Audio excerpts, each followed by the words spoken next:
Okay, so this week we have 2-digit times 2-digit multiplication problems, which I know some of you have not had much experience with. So I would like to share a strategy with you that works for me with these bigger problems. So if you're having some trouble, you might want to try the strategy yourself. So when I multiply, I like to think about arrays. So arrays are those rectangular rows of blocks, and if we count all the blocks in the array, we can figure out the answer to the problem. I don't have room to draw 72 blocks times 23 blocks, so I'm going to just pretend I have 23 and 72, and I'm going to split my 70 and 2, so there's my 70 blocks and my 2. And over here, I'm going to split into my 10s and 1s also, and I'm going to have 20 blocks here and 3 blocks down there. So I've split my array into 4 smaller arrays that will be a little bit easier for me to find the products of.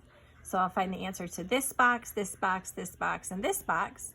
I can then add those 4 boxes together to find my final answer of 23 times 72. So for this first box, you can see I have 20 times 70, so I'm going to write that in here. Okay, I also know that if I multiply the 2 times the 7, I get 14, and then I'm multiplying by 10, which moves me over to 140, multiplying by 10 again, 1,400.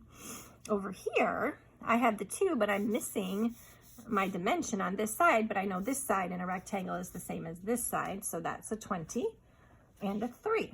So this rectangle is 2 times 20, which is 40. This rectangle, I have my 3, but I'm missing the one down here. So what do you think might fit down here? We go up to the top. That's my 2.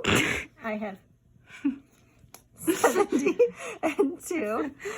So there's 70. There's 2. So this little box here, I have a 2 times 3, which is 6. This box is 70 times 3. 7 times 3 is 21, times another 10 makes that 210. So then I have my 4 partial products to add together. 1,400 plus 210. So I have 1,610. I'm going to add on a 40, which would be 1,650 plus that 6 is 1,656. So I'm going to come back up here to the top, 1,656, circle that answer so it's easy for my teacher to find.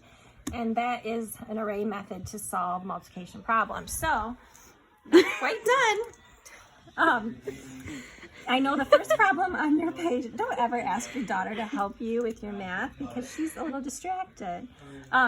So when you do your math, you don't have to make the rectangles the exact sizes. Pause.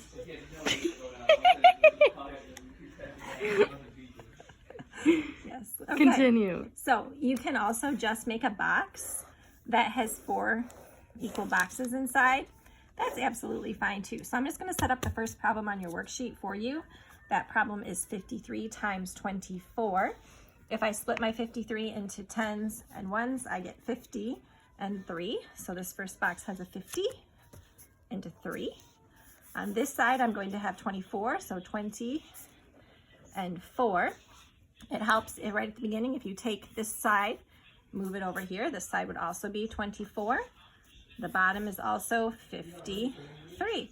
So if you start with that problem on your paper, if you're stuck with that first problem, that's going to help you find the answers to your 4 partial products you're going to want to add together to get the answer to that problem.